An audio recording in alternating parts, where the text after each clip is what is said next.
So yesterday we have started this chapter, that is this collection of data. तो हमने एक topic cover किया था, data means numerical facts and figures. There are two sources to get this data. One source can be known as primary source, that means original source from where data is getting generated. जहाँ से data आ रहा है, पैदा हो रहा है, first time originate हो रहा है, that is called first hand source, या उसी को कह देते हैं ओरिजिनल सोर्स ऑफ इंफॉर्मेशन. जिससे भी रिलेटेड बात है उसी से पूछ ले तो वो ओरिजिनल सोर्स ऑफ इंफॉर्मेशन, और उसी को फॉर्मली कह दिया जाता है primary source. And on the other side, if we ask anyone, any other agency और इंस्टीट्यूशन या कोई ऑफिस या कोई और पर्सन, दूसरा person other than the source of origin, ठीक है, जिसके बारे में है, जिसके पास वो सबसे पहले इंफॉर्मेशन है, उसको छोड़ के बाकी कोई भी हो, that can be any office, कोई प्राइवेट इंस्टीट्यूशन का ऑफिस हो सकता है, कोई एजेंसी हो सकती है, कोई भी ऑर्गेनाइजेशन हो सकती है, कोई भी अदर पर्सन हो सकता है, कुछ भी हो. From there if we collect the data, then it is known as this secondary source. ठीक है, तो फर्स्ट हैंड जो प्राइमरी सोर्स है उससे मिलने वाली information is known as first hand information, and the information which we get from the secondary source, that is also known as second hand information. Okay, now on the basis of these sources, data can be divided or understood in two ways. Two parts में we can divide that data. One is called primary data, one is called secondary data. ठीक है, source के basis के ऊपर two parts can be made, दो इसे हम कर सकते हैं. जो प्राइमरी सोर्स से मिलने वाला डाटा है, that will be called primary data, and the data which we get from secondary source, that will be known as secondary data. ठीक है, अब इसकी फॉर्मली थोड़ी सी डेफिनेशन कर लेते हैं. तो अब ये क्या होता है, प्राइमरी डाटा क्या होता है? डाटा मतलब न्यूमेरिकल फैक्ट्स, किसी भी चीज के बारे में न्यूमेरिकल जो इंफॉर्मेशन है उसको हम कह देते हैं प्राइमरी डाटा. डाटा कह देते हैं. अब प्राइमरी डाटा क्या है, यू प्लीज अंडरलाइन हियर, ये पैराग्राफ को अंडरलाइन करिए. Very important and interesting definition. Data collected by the investigator for his own purpose for the first time from beginning to end are called primary data. They are collected from the source of origin. ठीक, अच्छा, अब मैं I just want to explain this definition with the help of example, तो आपको एकदम clear होगा. अब इसमें है इन्वेस्टिगेटर का मतलब the person who wants to collect data. जैसे मैं कलेक्ट करना चाहती हूँ, if I want to collect some data, मान लीजिए आपका, कल मैंने बोला था आधार नंबर, आज कुछ और सोच लेते हैं ना, आपने कहना रोज ही आधार नंबर बोल लेते हैं, तो चलो आज आई वांट टू कलेक्ट, वैसे ही एग्जांपल के तौर पे आपका वेट एंड हाइट, इससे रिलेटेड मैंने डाटा कलेक्ट करना है. ठीक, मतलब क्लास के रिकॉर्ड के लिए I need to write in my record, तो उसके लिए I need to collect this data. Height या वेट, कोई एक सोच लो, हाइट सोच लो, कुछ भी, एनीथिंग, हाइट और वेट में से. तो I will be known as investigator. ठीक है, जिसने कलेक्ट करना है, जो इनिशिएटिव ले रहा है पर्सन, जो कलेक्ट करना चाह रहा है, that person will be known as investigator. ठीक है, अच्छा, अब मैं क्या कर सकती हूँ, I have an option with me. I can directly come to you, I can directly contact you. क्योंकि आपकी हाइट का पता करना है तो मैं आपसे ही पूछूं, आई आस्क यू डायरेक्टली, तो मैं आपसे एक एक बच्चे से पूछ के नोट कर लूँ अपने पास में, अपने रजिस्टर में. देन जो भी मेरे पास इंफॉर्मेशन आएगी related to all the 80 students of my class, that will be known as primary data. ठीक है, मैंने किससे पूछा, आप ही हो जिसके बारे में पता करना है, मतलब you are the source of information, क्योंकि आपकी ही बात है, आपसे ही पता करनी है. So you are the basic source, primary source हो आप. तो आपसे मैंने जो इंफॉर्मेशन इकट्ठी कर ली, किसी की हाइट इतनी है, किसी की इतनी है, सबकी लिख ली, तो जो मेरे पास इंफॉर्मेशन आ जाएगी, मैंने लिख लिया 5 फीट इतने इंचेस, 6 फीट, 4 फीट, 5 पॉइंट इतने फीट, जो भी है वट एवर, तो मैंने नोट कर लिया, that data will be known as primary data. ठीक है, अब ये जो information I have received, that will be known as first hand information. First hand in the sense कि भी आपसे ही पूछिए, बीच में कोई थर्ड पर्सन नहीं आया, दो लोगों का कॉन्टेक्ट हुआ, एक इन्वेस्टिगेटर मैं, और एक आप वो रिस्पोंडेंट या इंफॉर्मेंट, मतलब आप रिस्पॉन्ड कर रहे हो मेरी बात को, means you are answering the questions given by me, asked by me, तो आपको कहा जाएगा इंफॉर्मेंट, या एक और word is also used, that is called respondent, जो रिस्पॉन्ड करता है. ठीक है, तो वो आप मतलब आप कोई भी नाम लिख लो, रिस्पोंडेंट और इंफॉर्मेंट. तो there is contact only between these two people, दो ही लोगों के बीच में बात हो रही है और मैंने नोट कर दिया. So in this manner if I collect the data, that will be known as primary data. ठीक है, यही यहाँ पर डेफिनेशन है, डाटा कलेक्ट. और मैंने ये फर्स्ट टाइम कब इसको किया है, कलेक्ट किया है, मतलब मैंने, हो सकता है किसी और ने भी आपसे पूछा हो, बट जो मेरी इंक्वायरी है, मैं अपनी क्लास के रिकॉर्ड के लिए लिखना चाहती हूँ, तो मैं तो फर्स्ट टाइम ही आपके कॉन्टेक्ट में आई हूँ एज ए क्लास टीचर, तो मैं फर्स्ट टाइम ये डाटा कलेक्ट कर रही हूँ, then it is known as primary data. ठीक है, जो पहली बार किया जाता है और डायरेक्टली कॉन्टेक्ट करके प्राइमरी सोर्स को उसी से पूछ के नोट किया जाता है, that is called primary data. ठीक, आगे उसी को एग्जाम्पल बना के दिया हुआ है, जैसे मैंने पूछना हो कि हाँ जी बेटे what is your pocket money, तो मैं आपसे ही पूछ के नोट कर लूँ, that information will be primary data। फिर मैं पूछूं हाँ जी बेटे आपके how many marks, what percentage of marks you got in 10th class, मान लो मैं ये पूछती हूँ, नोट कर लेती हूँ, first hand information primary data. मतलब जो भी बात फर्स्ट टाइम पूछ के नोट की जाती है that is primary data. Now बिल्कुल इसके कॉन्ट्रेरी दूसरा क्या होता है, secondary data. Please underline secondary, ये वाला जो रेड लाइन दिया हुआ है, secondary data are those which are already in existence and which have been collected for some other purpose than the answering of the question in hand। data collected by other persons are called secondary data। आपने दोनों को mix करके यहाँ तक आपकी complete definition बनेगी। data collected by other persons are called secondary data। अब इसका मीनिंग क्या है, इसका मीनिंग ये है कि that data which is already in existence means we मतलब the investigator him or himself या herself she has not collected। मान लो मैं अपनी बात करूँ तो मैंने नहीं किसी बात का डाटा कलेक्ट किया, rather I get that information from some other source। जैसे like these days we are having classes from home।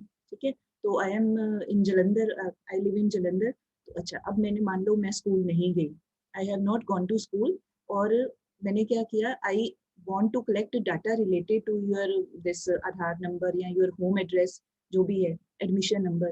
तो I instead of contacting you, I contact school office।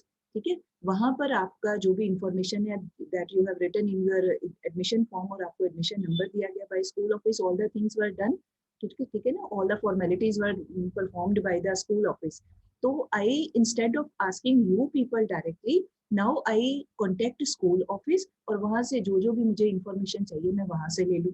तो that means that information was already in existence.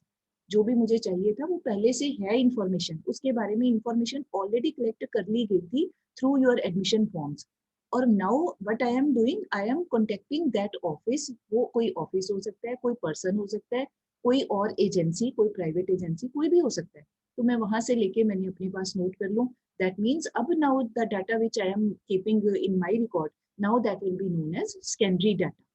ठीक है, क्यों, क्योंकि मैंने आपसे नहीं पूछा, आप बेसिक सोर्स हो, प्राइमरी सोर्स हो, मैंने आपसे नहीं पूछा, आपने किसी और को दिया और मैंने वहां से ले लिया। Getting my point? ठीक है ना, आपने अपनी इंफॉर्मेशन स्कूल को दे दी, ऑफिस को दे दी, अब मैं वहां से इंफॉर्मेशन कलेक्ट कर रही हूँ, तो मेरे लिए वो बन जाएगा सेकेंडरी डाटा। अच्छा, अब इसको एक और एग्जांपल लेते हैं। आपको लगेगा कि स्कूल में तो सारे, आप भी तो स्कूल में ही हो, स्कूल का ही पार्ट हो, थोड़ा सा कंफ्यूजन हो सकता है। एक और एग्जांपल लेते हैं, जैसे आप या मैं, we want to collect some information related to the people who have got vaccination. ये अभी जो डिसीज चल रही है उसकी वैक्सीनेशन कितने लोगों ने ले ली है, उसके बारे में जानकारी हमने इकट्ठी करनी है। ठीक है, अच्छा, अब हम क्या कर सकते हैं, दो तरीके हो सकते हैं। या तो हम जाएं अपने सारे शहर में, अपने पूरे सिटी में, हर एक के घर जाएं, अपना कॉपी रजिस्टर लेके, पेन लेके, हर एक के घर जाएं और पूछे हाँ जी भी आपने वैक्सीनेशन ले लिया। अगला कहेगा हाँ जी ले लिया, तो हम लिख लेंगे कि ले लिया, नहीं लिया तो बता देगा, अपने पास लिखते जाते हैं। अब आप सोच के देखो, is it an easy job इतने बड़े सिटी में सभी घरों में जाना? इतने जाना है तो कोई स्कूटर, कार, कोई व्हीकल पे जाएंगे, पेट्रोल खर्च करेंगे, मनी स्पेंड करेंगे, और एक आदमी के बस की भी बात नहीं है। इतनी गर्मी है तो सबके घरों में तो पॉसिबल ही नहीं है जा पाना, है ना। तो इसका मतलब हम नहीं जा सकते, हमारी एक्सेस के बाहर है, हमारी पहुंच के बाहर है ये चीज। बहुत खर्चा होगा, बहुत टाइम लगेगा, बहुत एनर्जी होगी, बहुत मेहनत होगी, तो इजी काम नहीं है। बट एक इजी काम और हो सकता है, if we go to hospital, मान लो सिविल हॉस्पिटल में ही वैक्सीनेशन होती है, मान लीजिए पूरे शहर की, पूरे सिटी की एक सिविल हॉस्पिटल है और वहां पर ही वैक्सीनेशन देते हैं। तो हम दूसरा इजी तरीका what can we use, we go to that civil hospital, वहां पर जाके कंसर्न्ड जो भी डॉक्टर्स हैं उनसे जाके बात करें, उनको रिक्वेस्ट करें कि भी हाँ जी वी नीड दिस डाटा। तो हमें बता देंगे भी इतने सिटी में, हमारे ये सिटी में इतनी देर तक इतने लोगों ने इंजेक्शन ले लिया है। अब बता, सोच के बताइए हमारे लिए इजी तरीका कौन सा है? हॉस्पिटल में जाके कंसर्न्ड डॉक्टर को कांटेक्ट करना, या हर एक के घर पे खुद जा जाके पता करना? I hope you all will be in favour of hospital.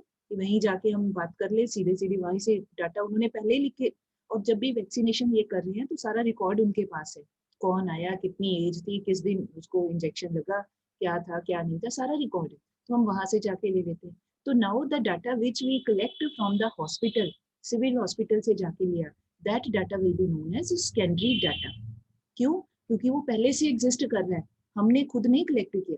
तो यही डेफिनेशन है सेकेंडरी डाटा की, data which is already in existence and that was collected by some other agency. अब यहाँ पे अदर एजेंसी कौन सी है? हॉस्पिटल। हॉस्पिटल के जो डॉक्टर्स हैं, इंजेक्शन देने से पहले वो रजिस्ट्रेशन करते हैं, सब उनका अता पता पूछते हैं, सब कुछ पूछते हैं, उनका आधार नंबर नोट करते हैं, उनका एज पूछते हैं, कोई और प्रॉब्लम तो नहीं है, सब कुछ जानकारी लेते हैं। तो they have already done this work, सारी ये एक्सरसाइज वो कर चुके हैं, सब काम कर चुके हैं। तो now what are we doing? We are just going there, requesting them, और वो हमें इंफॉर्मेशन दे रहे हैं। तो हमारे लिए that information will be known as secondary data. I hope now the concept would be very much clear to everyone. ठीक, तो प्राइमरी डाटा के केस में आगे देखिए ये दिया हुआ है, यहाँ पे डिफरेंस दिया हुआ है ये पेज के ऊपर, ये difference, principal differences between primary and secondary. तो in case you get this type of question, please don't write in paragraphs, you have to draw a line in the middle. एक तरफ भी आप लिखोगे primary data, on one side secondary data. ठीक है, कोई भी डिफरेंस का हो तो इसी तरह से देना, फिर आप 3 पॉइंट्स आप बना सकते हो, एक पॉइंट इधर, उसका कॉन्ट्रेरी इधर पॉइंट। अब फर्स्ट क्या है कि डिफरेंस क्या बनता है, सीधे सीधे हमें ध्यान में आ जाता है, ये ना भी पढ़े even then we can compare. तो पहला क्या है? Difference in originality. अच्छा, अब इसका मीनिंग क्या है कि the data which we collect, we का मतलब आप या मैं, सबको ले रही हूँ मैं, तो अगर हम लोग खुद कलेक्ट करते हैं तो that data will B 100% original.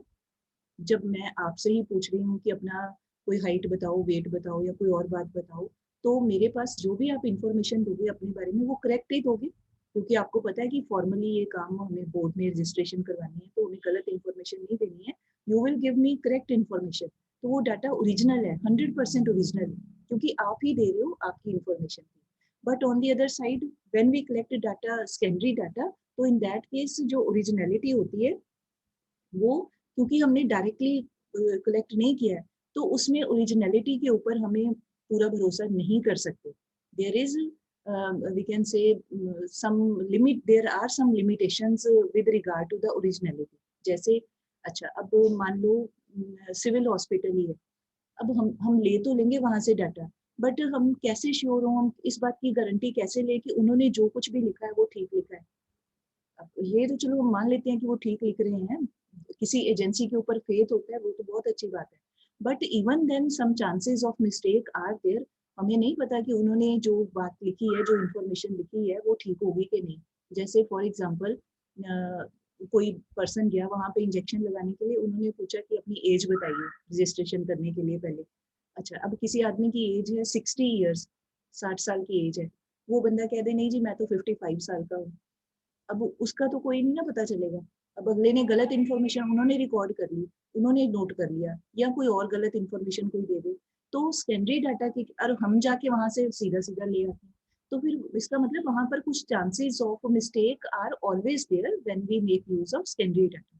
हमें 100% श्योरिटी नहीं होती है, रीजन कि हमने वो खुद काम नहीं किया था, हमने खुद से कलेक्ट नहीं किया, तो some chances of mistake are going to be there, provided कि जिस एजेंसी ने कलेक्ट किया है that is a very sincere agency, very honest and hard working agency, वो ठीक से ईमानदारी से काम कर रहे हैं, तो बहुत ही अच्छी बात है।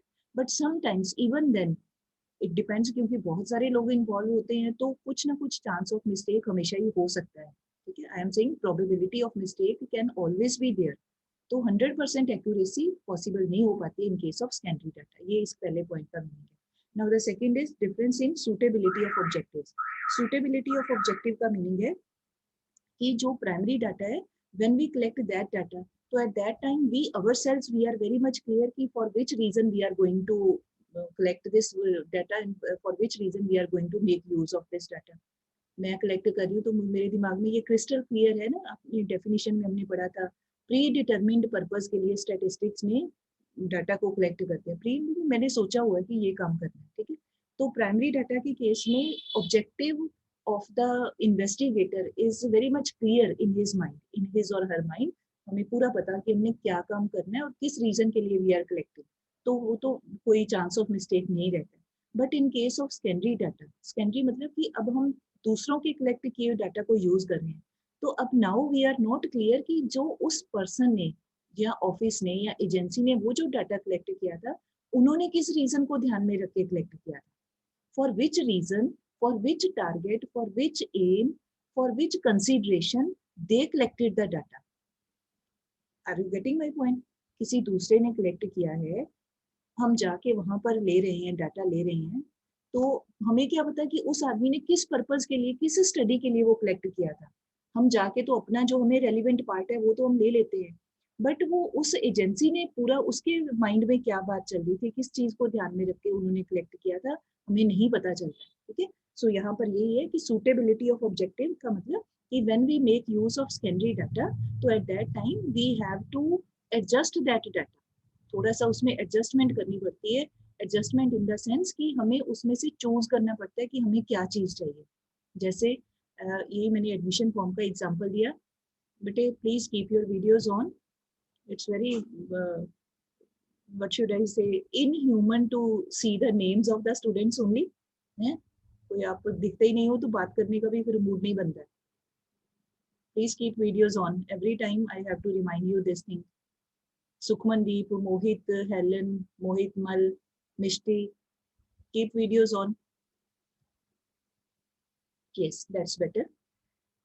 हाँ, तो what I was telling कि सेकेंडरी डाटा को यूज करते हुए हमें पहले उसमें कुछ चेंजेस लाने पड़ते हैं, कुछ चेंजेस नहीं, एडजस्टमेंट्स करनी पड़ती हैं, मतलब हमें पिक करना पड़ता है, पिक एंड चूज। जैसे स्कूल के ऑफिस में you have filled your admission form, अच्छा उसमें आपने सारी A to Z everything you have written, और अब नाउ मुझे, मान लो मैं आउटसाइडर हूँ या इवन क्लास टीचर हूँ, मुझे चाहिए information only related to your phone number, मान लो सिर्फ मुझे फोन नंबर चाहिए वहां से और कुछ नहीं चाहिए। तो अब एज एन एक्सपर्ट पर्सन मुझे क्या करना चाहिए, I should take those admission forms, उसमें से मुझे सिर्फ वही कॉलम देखना चाहिए जिसमें you have written your phone number, बाकी की इतनी इन्फॉर्मेशन आपने लिखी वो मेरे काम की नहीं है।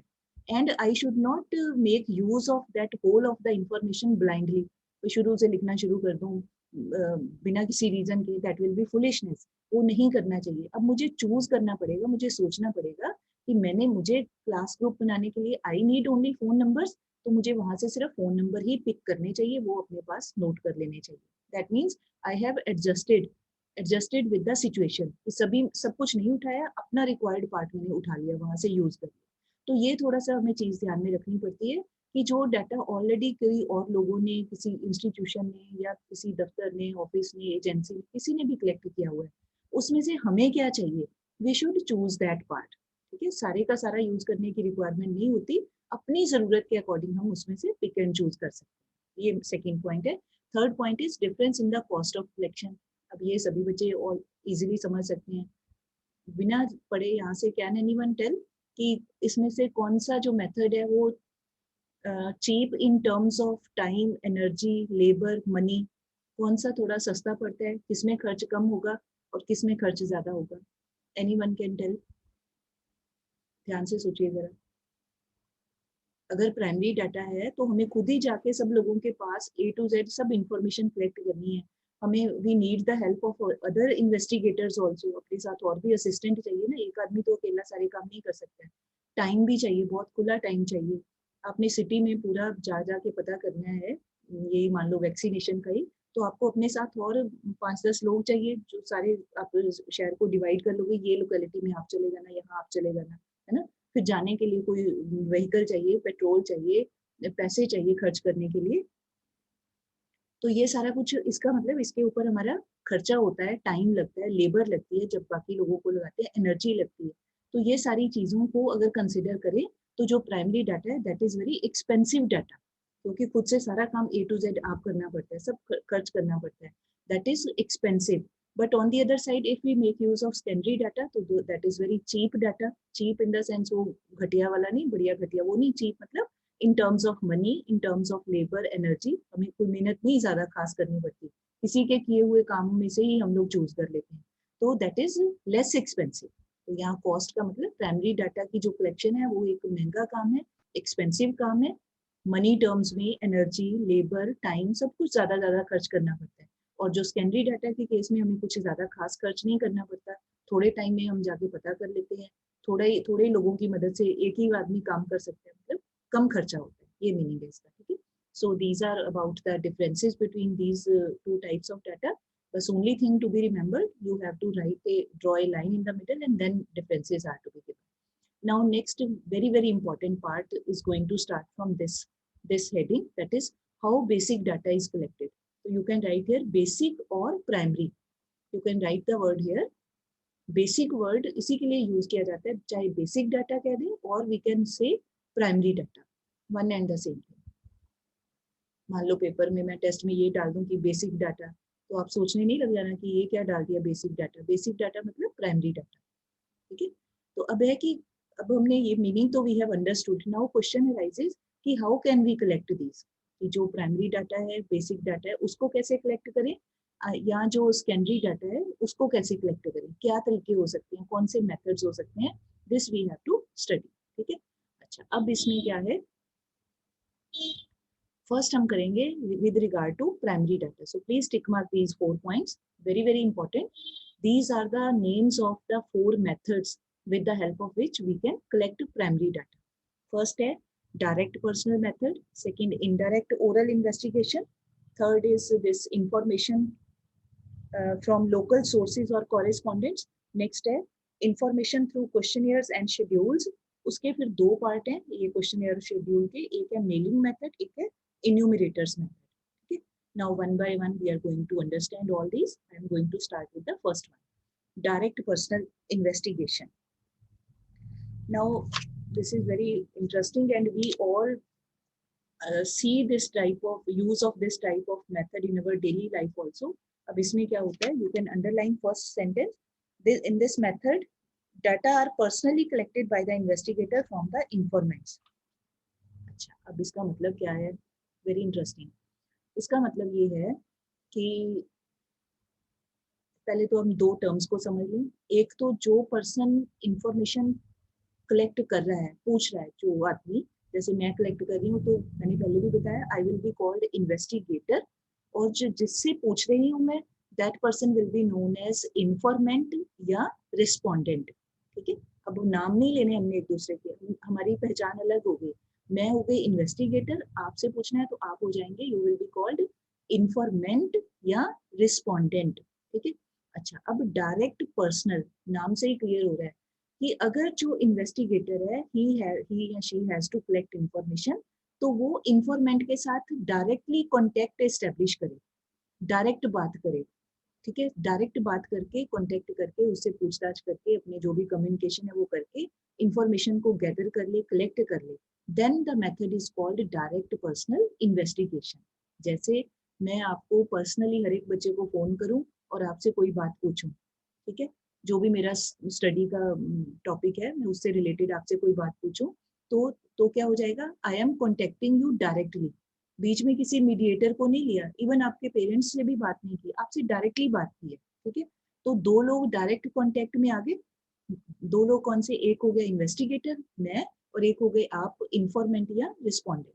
तो जब 2 लोग डायरेक्टली कॉन्टेक्ट में आते हैं, बात करते हैं, देन इट इज, और उस मेथड से डायरेक्ट कॉन्टेक्ट करके इंफॉर्मेशन कलेक्ट की जाती है, डाटा इज कलेक्टेड. डाटा मतलब जो भी इंफॉर्मेशन है वो कलेक्ट करते हैं, then the method is known as direct personal. Personal मतलब पर्सनल कॉन्टेक्ट हो रहा है, तो वो चाहे थ्रू टेलीफोन हो, चाहे हम ये कोरोना वाला पीरियड ना हो, आमने सामने बैठ के बात कर लें या फोन पे बात कर ले या वीडियो कॉल कर लें, जैसे मर्जी कर लें. जैसे अभी हमारी जूम मीटिंग चल रही है, तो मैं अभी आपसे कुछ पूछूं, तो ये कौन सा मेथड होगा, this will B direct personal investigation. सीधे सीधे आपसे ही पूछ रहे हैं, ठीक. तो इसको पॉपुलरली और इसका नाम रखा जाता है, कई बुक्स में लिखा होता है इंटरव्यू मेथड. इंटरव्यू बोलते हैं ना हम लोग, किसी की इंटरव्यू लेना, जैसे आपको बच्चों को फिल्म स्टार्स की इंटरव्यू बड़ी बढ़िया लगती है, या कोई स्पोर्ट्स स्टार होते हैं. अब मुझे फिल्मों वाले तो आजकल के ज्यादा पता नहीं है, जो याद है वो मैं कह देती हूँ. मान लो आप शाहरुख खान की इंटरव्यू लेते हो, या आप दीपिका पादुकोण की इंटरव्यू लेते हो, जो आपको बढ़िया लगता है उसका नाम सोच लो, आप उसकी इंटरव्यू लेते हो, तो वो कौन सा मेथड है, आप हो जाएंगे इन्वेस्टिगेटर, और वो दीपिका पादुकोण या जो भी हीरो हीरोइन है वो क्या कहलाएगा, ही और she will be known as respondent या इन्फॉर्मेंट. तो आप दोनों के बीच में डायरेक्ट कॉन्टेक्ट हो रहा है, आमने सामने बैठ के बात कर रहे हैं या फोन पे बात कर रहे हैं, टेलीफोन से भी हो सकती है, मतलब फोन थ्रू फोन भी हो सकती है। तो that means you are interviewing that person. तो जो भी इंफॉर्मेशन ले ली वो आपका कौन सा मेथड हो जाएगा, that will be called this direct personal investigation. ठीक है, तो इसी मेथड को, ये भी कई बुक्स में लिखा होता है इंटरव्यू मेथड। तो एक ही बात है, दोनों लोग आमने सामने बैठ के बात करते हैं। अब ये है कि क्वेश्चन अराइज करता है, नाउ यू कैन सी, आगे लिखो बुक में, सूटेबिलिटी, कि भी ये मेथड अप्लाई कहाँ कर सकते हैं। ऐसा नहीं कि blindly we can use any method anywhere, कुछ भी मेथड बिना सोचे समझे कहीं भी लगा दो, तो सोचना ही नहीं कि करना क्या है, ऐसा नहीं। वी हैव टू सी कि क्या ये मेथड हमारे लिए सूटेबल है। मीनिंग तो हमें बहुत अच्छा लगा, बढ़िया लगा कि डायरेक्टली बात कर लेते हैं, बट सोचना तो पड़ेगा कि जो हम इन्वेस्टिगेशन कर रहे हैं उसके लिए क्या ये मेथड सूट करता है कि नहीं करता है।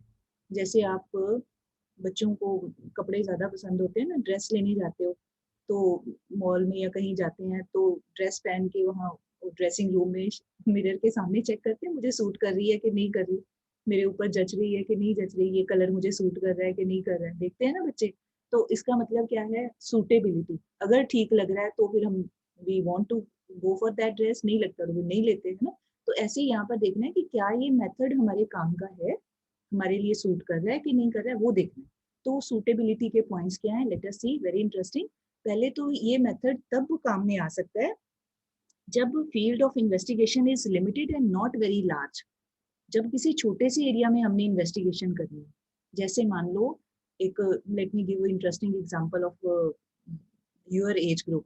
मान लो आपने पूरे फगवाड़ा सिटी में इंफॉर्मेशन, आपको इंक्वायरी करना चाहते हो इन्वेस्टिगेशन की, 11th क्लास में मान लो बच्चों का एज ग्रुप है 15 to 17, मान लो इस एज ग्रुप के बच्चे हैं, and you want to collect information about their pocket money. पूरे फगवाड़ा सिटी के, पूरे शहर के बच्चों का जो इस एज ग्रुप में आते हैं, आप उनसे उनके पॉकेट मनी के बारे में यू वांट टू इन्वेस्टिगेट। ये आपका टॉपिक है, ये आपका एम है स्टडी का, इन्वेस्टिगेशन का। आप हो गए इन्वेस्टिगेटर, क्योंकि आप ये स्टडी करना चाहते हैं, you want to collect data regarding this. ठीक, अच्छा, अब आप पूरे फगवाड़ा शहर में घूमना शुरू हो जाओ, चलो जी छुट्टियां हो गई, चलो मैं अपनी इंक्वायरी शुरू करूँ, कॉपी पेन लेके सारे शहर में पागलों की तरह धूप में सुबह से शुरू हो जाओ, इट्स वेरी हार्ड, वो पॉसिबल नहीं है ना, बड़ा मुश्किल काम है। तो इसका मतलब ये मेथड उस समय आपको नहीं, मैंने हर एक बच्चे से खुद पर्सनली पूछ पूछ के ही लिखना है, तो ये this will be foolishness to waste time and energy, इसका कोई मतलब नहीं बनता है ना। तो फिर इसका मतलब ये बड़ी, जो बड़ी जगह होती है जहाँ हमारी इन्वेस्टिगेशन का एरिया बहुत बड़ा हो जाए, तो यहाँ ये मेथड नहीं लगा सकते, पॉसिबल नहीं हो पाता, बहुत खर्च हो जाता है, इसमें एनर्जी बहुत लगती है। बट अगर आपको कोई कहे कि सिर्फ आपकी लोकेलिटी में जिस लेन में आपका घर है, जिस गली में आपका घर है, जिस लेन में आपका घर है, उस लेन में जितने और घर आते हैं आपके नेबर्स के, 10 घर हैं, 12 घर है, जितने भी हैं, सिर्फ वहां के इस एज ग्रुप के बच्चों से आप पता करो pocket money. Now it will be easy. अपनी गली में जाके तो सब घरों में हम नेबर से पूछ सकते हैं, जो इस एज ग्रुप का बच्चा हो कोई घर उनके घरों में, तो हम पूछ सकते हैं। इसका मतलब आपका area of investigation has become small, अब छोटा एरिया हो गया। तो छोटे एरिया में ये मेथड लगाना आसान है, बजाय लार्ज साइज के एरिया का, बड़ा सिटी हो, बड़ी जगह हो, आपको कोई कहे पूरे पंजाब में शुरू हो जाओ, तो पॉसिबल नहीं है। पूरे शहर में इन्वेस्टिगेशन करो, पॉसिबल नहीं है। बट कोई कहे अपनी गली में कर लो, अपनी लोकेलिटी में कर लो, वो पॉसिबल है। तो मतलब अगर हमारा एरिया ऑफ इन्वेस्टिगेशन, एरिया मतलब फील्ड ऑफ इन्वेस्टिगेशन लिमिटेड है, छोटा है, थोड़ी जगह है, थोड़ा एरिया है, तब तो ये अप्लाई कर सकते हैं, फिर तो ये मेथड सूटेबल है, अदरवाइज सूटेबल नहीं है। ठीक, नेक्स्ट है ग्रेटर डिग्री ऑफ ओरिजिनलिटी। अगर हमें जो डाटा हम कलेक्ट कर रहे हैं, we want it to be 100% original, हमें बिल्कुल ठीक इंफॉर्मेशन चाहिए, फिर ये मेथड ठीक है, चाहे ज्यादा टाइम लगे कम लगे, हम पर्सनली पूछना चाहते हैं हर एक से, क्योंकि हमें लगता है कि इफ वी आस्क पर्सनली तो ही हमें correct information will come to us. तो अगर हमें ज्यादा ओरिजिनलिटी चाहिए, बिल्कुल करेक्ट डाटा चाहिए, तो ये मेथड ठीक है भाई, उस सेंस से देखना है कि फिर ये ठीक है, फिर हमें यही मेथड लगाना चाहिए। बट अगर हमें बहुत ज्यादा ओरिजिनलिटी नहीं चाहिए, फिर थोड़ी बहुत बात ऊपर नीचे भी हो गई, कोई फर्क नहीं पड़ता, तो फिर कोई जरूरी नहीं कि हम यही मेथड को लगाएं। It depends upon the choice कि हम क्या चाहते हैं। ठीक, नेक्स्ट है information is to be kept secret. अगर हम जो भी इंफॉर्मेशन पूछ रहे हैं, if you want to keep it as a secret, मतलब यू वांट कि इसको कोई और पर्सन ना जाने, है ना, आप इन्वेस्टिगेशन कर रहे हो तो जो भी बात की आप स्टडी कर रहे हो, तो आप चाहते हो कि वो जो इंफॉर्मेशन है that should remain only with you. कोई और पर्सन, कोई और आपके कोई पहचान के इवन घर वाले या कोई और नोन पीपल, कोई और ना जाने, कोई और इंस्टीट्यूशन ना जाने, तो फिर आपको ये मेथड लगा सकते हैं, क्योंकि वो जो आप डाटा कलेक्ट करोगे वो आपके ही पास होगा। तो आप लीक नहीं करोगे उसको, आप किसी को नहीं बताओगे, तो वो सीक्रेट लीक नहीं होगा, बाहर नहीं जाएगा, आपके पास ही इंफॉर्मेशन रहेगी। फिर उस केस में ये मेथड बढ़िया मेथड है कि अपने पास इंफॉर्मेशन रहती है। Then accuracy of data is of great significance. ये second and fourth point almost एक जैसे ही है। एक्यूरेसी का मतलब कि अगर हम इफ वी वांट कि कोई मिस्टेक ना हो, कोई गलती ना हो, there we don't want any chance of error, कि कुछ भी गलती ना हो, तो फिर हमें आप ही वो काम करना चाहिए, फिर ये मेथड ठीक है। जैसे मान लो,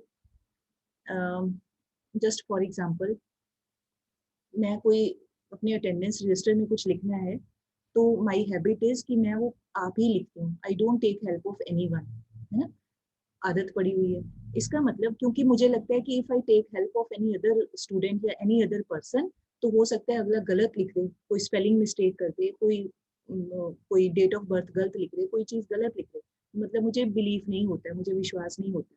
तो फिर मैं क्या करती हूँ, I should write all that information my self. अपने लिखे हुए ऊपर तो भरोसा होता ही है हर एक को। तो अगर हम ये चाहते हैं कि कोई मिस्टेक का चांस ना हो, तो then we should apply this method. तो ये मेथड ठीक है भी, ठीक है, हमने खुद ही सारा काम करना है, गलती का चांस आप करेंगे तो गलती का कोई चांस नहीं होगा। तो ये मेथड बहुत बढ़िया मेथड है, ठीक है। बट अगर हम थोड़ा बहुत चलता फिरता काम कर सकते हैं कि ठीक है, थोड़ी बहुत ही गलती हो भी गई, कोई फर्क नहीं, फिर तो हम कोई किसी की भी हेल्प ले लेते हैं। But if we want 100% accuracy, कोशिश करते हैं कि मिस्टेक ना ही हो, तो हमें ये मेथड वी कैन अप्लाई। तो ये method is a suitable method. और लास्ट है, when direct contact with the इंफॉर्मेंट is required, कि जब हम ये चाहते हैं कि जिससे हम बात पूछ रहे हैं उसके साथ हम डायरेक्ट कॉन्टेक्ट में आए, मतलब हम उससे पर्सनली मिलें, मिलके ना सिर्फ अपनी डाटा की बात कलेक्ट करनी है, हम वैसे भी उससे कोई और भी दो चार बातें करना चाहते हैं, तो फिर ये मेथड ठीक है। तो अगर मिलेंगे तभी पूछेंगे ना, अगर मिलेंगे ही नहीं तो फिर कैसे बात होगी, फिर तो कोई बात ही नहीं हो पाएगी। तो अगर ऐसा है कि if we want to come in contact with the informant and we want to have some talk with him या हर, कुछ बात और भी बातचीत करना चाहते हैं, तो फिर ये मेथड बढ़िया है कि फिर अगले से पर्सनली बात की जाए, ठीक है। फिर ये हो गए सूटेबिलिटी के पॉइंट। अब है इसका मेरिट्स एंड डीमेरिट्स। अब आप जरा यहाँ मेरिट्स के साथ में लिख लो, यहाँ पर आपको आ सकता है मेरिट्स और एडवांटेजेस, या क्या बोल सकते हैं इसको, फेवरेबल पॉइंट्स या plus points of this method. इस मेथड की ये क्या बढ़िया बातें हैं, क्या इसके पॉजिटिव पॉइंट्स हैं। और डीमेरिट्स को हम क्या कह सकते हैं, वी कैन से डिसएडवांटेजेस, है ना, क्या कमियां हैं इस मेथड में। तो मेरिट्स कौन कौन सी हैं, अब ये इन्हीं पॉइंट्स की हेल्प से हम बना सकते हैं। बहुत डिटेल इज नॉट रिक्वायर्ड, बस ओनली वन वन लाइन हमने लिखनी है यहाँ पे। तो अब आप अपने आप भी सोच सकते हैं कि data collected with this method that will B original, है ना, ओरिजिनलिटी होगी, क्योंकि हम आप ही सारा कुछ कर रहे हैं, तो ओरिजिनल होगा वो डाटा, ओरिजिनलिटी होगी, हाई डिग्री ऑफ ओरिजिनलिटी, मतलब बिल्कुल सही होगा। देन एक्यूरेसी होगी, क्योंकि हमने आप काम किया है, we have worked ourselves without taking the help of anyone else. तो जब हम आप काम करते हैं तो उसमें करेक्शन का ज्यादा स्कोप होता है, क्योंकि सही होगा, गलती के चांसेस कम होते हैं। देन रिलायबिलिटी, रिलायबिलिटी का मतलब होता है किसी पे फेथ करना। आपने इसको मैं I always remember this point. कई बार आप मान लो जब स्कूल लग रहा होता है, आपको due to any reason, you मान लो you can not come to school, तो आप 2 दिन नहीं आए, या कोई फंक्शन था, या आप बीमार थे, you did not come to school. तो फिर जब आप थर्ड डे स्कूल आते हो, तो आपने वो 2 दिनों का काम नोट करना है अपनी नोटबुक्स पे, जो जो सब्जेक्ट टीचर्स ने करवाए। अच्छा, अब आपके आसपास जो बच्चा बैठा होता है, जो भी आपके सीट के साथ आपके बेंच पे होता है, आप उससे कॉपी नहीं लेते, आप किसी और बच्चे से कॉपी मांगते हो, रिक्वेस्ट करते हो, जो बहुत सिंसियर बच्चा है ना। तो इसका मतलब क्या होगा, जो आपके साथ बैठा है वो बातें करने के लिए तो बहुत अच्छा है, इधर उधर की, है ना, टाइम पास वाली बातें तो बड़ी बढ़िया करता है। बट आपको ये लगता है कि ये बच्चा काम में अपना इतना सिंसियर नहीं है, जो भी होमवर्क करवाया होगा, क्लास में काम होगा, ये इतना ध्यान करने वाला नहीं है कि ध्यान से इसने सुना भी होगा, क्योंकि आप उसकी नेचर को जानते हो, है ना। और आपको ये भी पता है कि क्लास में कौन सबसे ज्यादा ऑनेस्टी के साथ या सिंसियरिटी के साथ जिसने हर एक चीज नोट की होगी, वो बच्चों का भी सबको पता ही होता है। तो इसका मतलब आपकी reliability is not with the person who sits with you, but you are relying on some other student. Getting my point? किसी और के ऊपर आपको भरोसा है, विश्वास है, आप उसको कहते हो कि मुझे दे दो अपनी कॉपी, आज मैंने काम पूरा कर लो, है ना। तो इसका मतलब रिलायबिलिटी का मतलब जिसके ऊपर हम फेथ कर सकें, जिसके ऊपर भरोसा कर सके कि हाँ भी इसका काम बिल्कुल ठीक होगा। तो ऐसे ये मेथड है कि when we collect data with help of this method, तो इट इज 100% रिलायबल डाटा। इस पे भरोसा कर सकते हैं, फेथ विश्वास कर सकते हैं।